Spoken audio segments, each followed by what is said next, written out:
friend, and welcome back to the podcast. Let me ask you a quick question. Have you ever created a system that technically works, but maintaining it feels exhausting? Like on paper, everything makes sense, but in real life, it feels heavy, demanding, or just one more thing to keep up with. If that sounds familiar, today's episode is for you.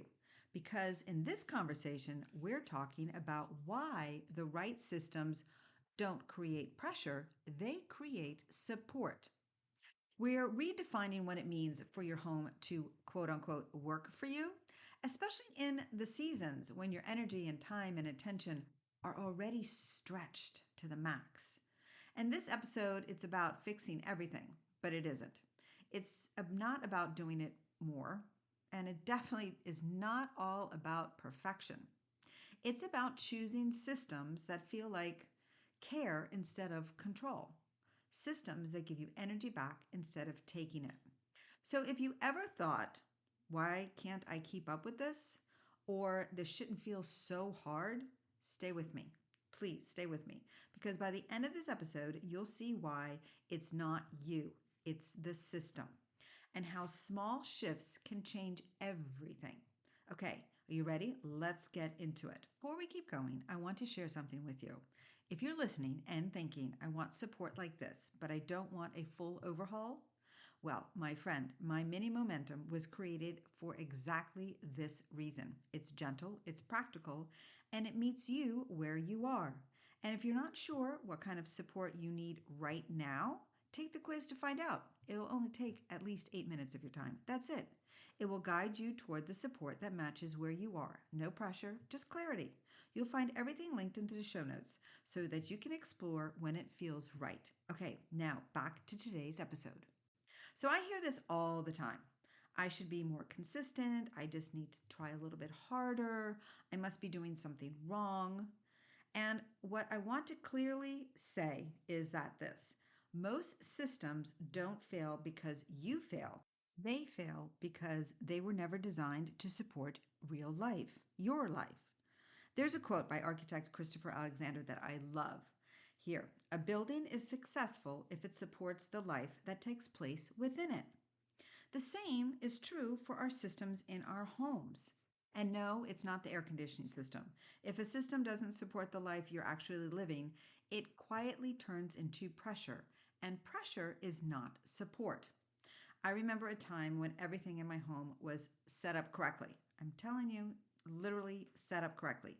Labeled, color coded, throughout, everything. And yet maintaining it felt really heavy. Every time I fell behind, I felt like I was the problem. But the truth was simpler. The system required more energy than it gave back. And at that moment, I realized that everything shifted because support should feel like relief, not resistance. So here's something interesting. Research in environmental psychology shows that routines requiring constant self monitoring increases stress, not even when the routine itself is efficient. All right, so in other words, let me break it down. If a system requires for you to keep checking in, catching up, or correcting yourself, it's not supportive. Support reduces decision making, pressure multiplies it. So let's define the difference because you're probably like, what? So, what is pressure based versus supportive systems? All right, so here we go. Ready? Pressure based systems, it depends on perfection, falls apart when life gets busy, create guilt when you miss a day, make you feel behind. Supportive systems allow flexibility, which we like. Reset is easy, easily done, which is very important. Work even on low energy days. Yes, I actually have some of those days as well. We all do, even with that extra coffee, right? You feel neutral, not emotional. By Anne Lamott, that fits perfectly here. Her quote says, "Almost everything will work again if you unplug it for a few minutes, including you." Supportive systems let you unplug and return without guilt. Here are some three social media systems, and I'm going to share with you also some client stories. I think this actually will put this all into perspective for you. So we see this one everywhere. It's that perfect morning routine, right? You wake up early, you journal, you meditate, you move your body, you drink water, no phone. It looks peaceful. It sounds grounded. But for a lot of people, it becomes the most pressure filled part of the day. So I had a client tell me once, I feel like I fail my day before 7 a.m. She had printed out this beautiful morning routine and taped it to the inside of her kitchen cabinet. And every morning she didn't follow it exactly. She felt behind before her coffee was even brewed. When we talked through her real mornings, she realized something really important. She wasn't lazy, she was overwhelmed. So we simplified. So now her routine looks like this. She starts with coffee. While it's percolating, she unloads the dishwasher. Then she gives herself a few quiet minutes between and before the day actually begins. And she said something that stuck with me. So, for the first time, my morning feels like it belongs to me. And that's support. Again, this is all over social media because I want everybody to understand that this is sometimes relatable and sometimes it's not. It's that full labeled pantry or fridge reset, right? Every item is decanted, every bin is labeled, everything looks it's perfectly lined up, and yes, it can be beautiful and it is. I had a client that tells me, here we go, ready? I feel like I'm constantly refilling my pantry instead of enjoying it. So, not sure how to take that, but just hear that out, okay? So she loved the look of the containers but hated maintaining them. Every grocery trip turned into an extra chore, and when something didn't get decanted, she felt like she had broken the system. So we shifted the approach a little bit. We kept the containers only where visibility mattered. We used loose categories instead of the rigid labels, and we let some things stay in their original packaging. A week later, she said, my pantry finally feels like it's working for me and not the other way around. Support doesn't demand perfection, it just allows flexibility. Do it do it all on Sunday, weekly resets. This one sounds productive, right? I do Sundays, but that's my weekly out planning. We see people doing laundry, cleaning, planning. So I do not do laundry on the weekends unless it's an absolute mandatory. Again, my laundry is Monday, Wednesdays, and Fridays, my schedule. Family is on board with that. It's been a beautiful transition on that one. Meal prep, everything all in one day.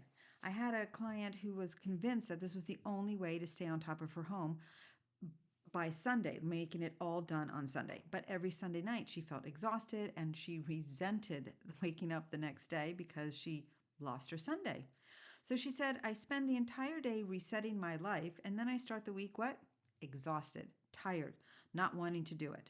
So we changed that rhythm. So instead of just this one massive reset, we spread it out. A little weekly, a little daily, a little monthly. Laundry didn't have to happen on a Sunday, unless there's an emergency, like I said, right? Even in my household. Planning didn't have to be perfect. Some weeks, hey, good enough. And enough was enough. And the biggest shift, she stopped feeling like her weekends were only for maintenance. That's what support looks like. So here's what all these stories have in common. The systems didn't fail because the people were inconsistent. They failed because the systems didn't match their real life. Supportive systems feel forgiving.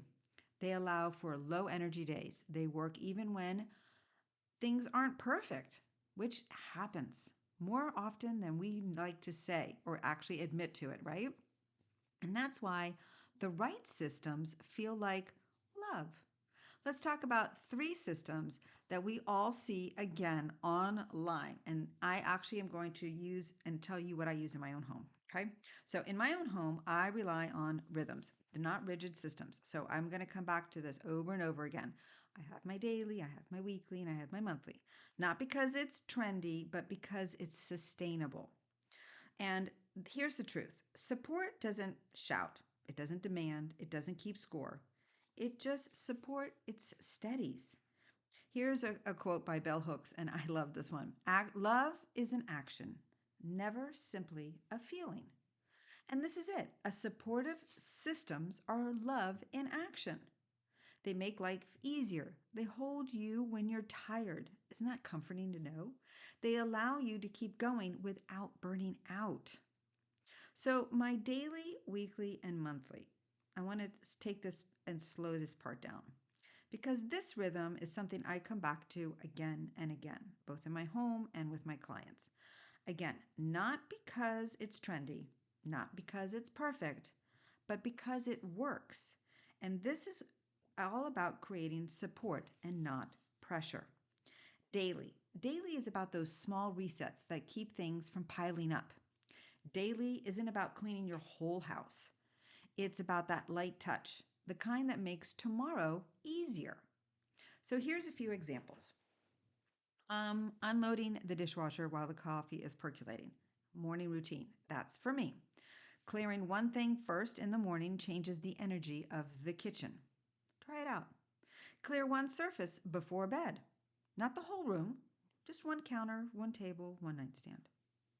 Do a 5 to 15-minute evening reset. Set a timer if you want. Stop when it goes off. And no catching up. That's it. Return items to their home once a day. The shoes, the bags, the mail. Just back where they belong. Take out the trash or recycling if it's full. Not tomorrow, not later, but just now. And then it's done. Daily support is about preventing overwhelm and not creating it.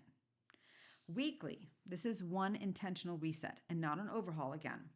Weekly is where you check in, not where you're going to exhaust yourself. So here are 5 supportive weekly examples. Ready? Choose a day for your laundry. Not everything every time, but just keeping it moving. Look ahead at the calendar. What's coming that you can prepare for now? Restock those basics: toilet paper, paper towels, soap, pet foods. You get the idea, right? The things that cause stress when they run out, those necessities. And do one intentional tidying up. Do that drawer, one shelf, one category. And don't also forget the bathrooms. Reset your entryway or kitchen. These are spaces you touch the most and they deserve the most support. Because remember, the kitchen is the heart of the home. Weekly rhythms should make the week feel lighter, not steal your weekends. Now, monthly, though, is the reflection, the release, and the realignments. Monthly is about stepping back. This isn't about deep cleaning again. It's just about clarity. You can, if you would like, you're more than welcome to go ahead and do some deep cleaning. I'm sure your house would appreciate that. There are 5 monthly touch ups that I love. I do let go of items, like at least 5 items, no marathon sessions, but it's just is easy thing to do. Aside from letting go of the 5 items, in my closet, I do have a bag, which is my donation bag, and it seems lately that I'm filling it up quicker than I would like, but actually that's making me feel really good. You know, try reviewing your work, what's working and what's not working, the systems, the routines, your spaces. This is important because this has happened and you are not going to be surprised, but you might be surprised. What you have in your pantry. Clear out the expired or unused items. Trust me when I say you probably think, "Oh, I just bought that like last month." And you look at the date and you're like, "Oh, wow, 2021. Okay, it's got to let that one go." All right, so clear out expired or unused items, food, toiletries, papers. You get my feeling, right? Whatever feels the easiest. And adjust one system, not rebuild, just adjust it.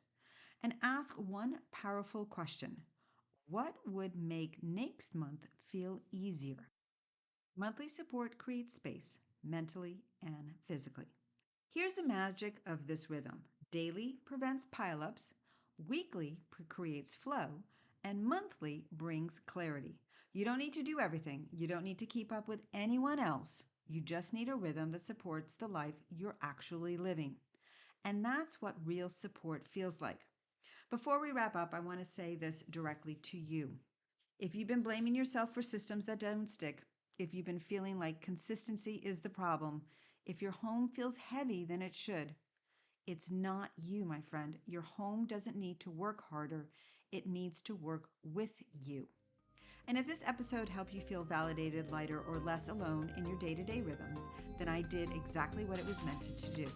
Thank you for being here, thank you for listening, and thank you for choosing support over pressure. I'm cheering you on as always. Until next week.